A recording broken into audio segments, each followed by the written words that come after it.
மகன் தூய ஆவியின் பெயராலே ஆமீன். ஆண்டவர் உங்களோடு இருப்பாராக, உம் ஆன்மாவோடும் இருப்பாராக.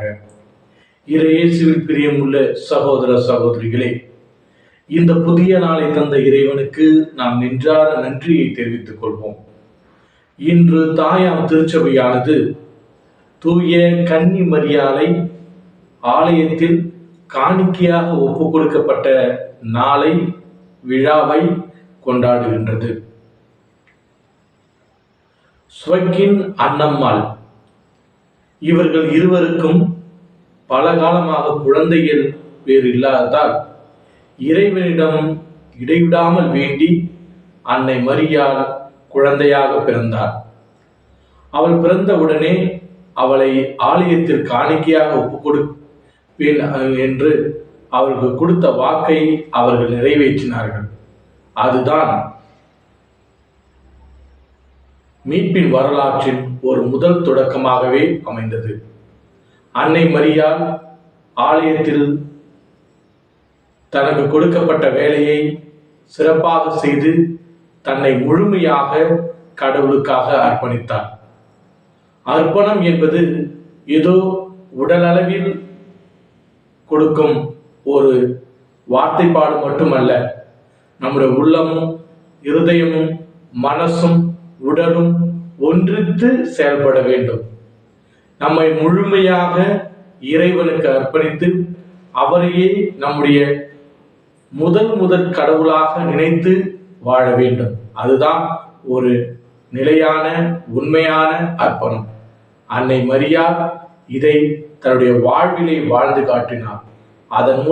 அதனால்தான் அவரை கடவுள் ஒரு பெரிய இடத்திற்கு உயர்த்தினார் என்று திருச்சபை கூறுகின்றது.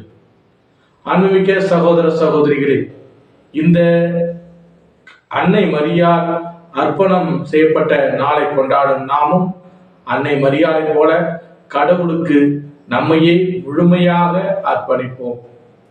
நம்முடைய சிந்தனை, சொல், செயல் அனைத்தையும் ஆண்டவர் இயேசுவுக்கு முழுமையாக அர்ப்பணித்து நாமும் ஒரு சிறந்த மனிதராக வாழ முயற்சி செய்வோம்.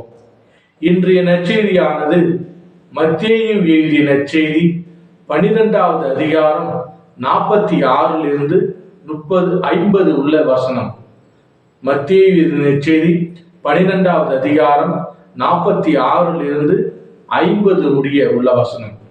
இதில் இயேசுவை தேடி அன்னை மரியாளும் அவருடைய சகோதரர்களும் செல்கின்றார்கள். அவர் ஒரு தொழுகை கூடத்தில் போதித்துக் கொண்டிருக்கின்றார்.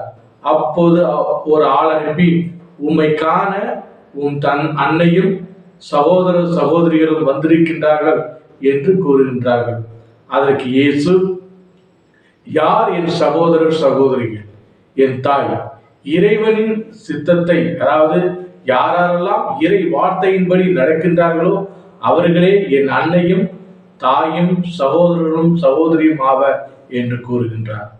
இதற்கு என்ன உதாரணம் என்றால், இதற்கு என்ன விளக்கம் தரலாம் என்றால், அன்னை மரியாள் தன்னுடைய வாழ்வில் இறைவனுடைய சித்தத்தையும் வார்த்தையும் கடைபிடித்து வாழ்ந்தால் அங்கு நிற்பவர்கள், அதாவது வெளியில் நிற்பவர்கள், அந்த வார்த்தையின்படி வாழ்ந்தவர்கள் நீங்களும் அதன்படி வாழுங்கள் என்ற ஒரு உன்னதமான விளக்கத்தினை நமக்கு மட்டுமல்ல அங்கு உள்ள அனைவருக்கும் தருகின்றார். இதுதான் உண்மையான உறவு, இறைவனுக்கும் நமக்கும் உள்ள உறவு. யாரெல்லாம் இறை சித்தத்தின்படி வாழ்கின்றார்களோ அவர்கள் அனைவரையும் இறைவன் உயர்த்துவார் என்பதற்கு இது ஒரு சிறந்த உதாரணம். ஆன்மீக சகோதர சகோதரிகளே, இந்த நல்ல நாளிலே அன்னை மரியாளோடு சேர்ந்து நாமும் இறைவனை அடைவோம். நம் ஆண்டவர் இயேசு கிறிஸ்து நமக்கு வேண்டிய அனைத்து ஆசிரையும் நிறைவாக தருவார் என்ற நம்பிக்கையோடு இந்த புதிய நாளை தொடங்குவோம்.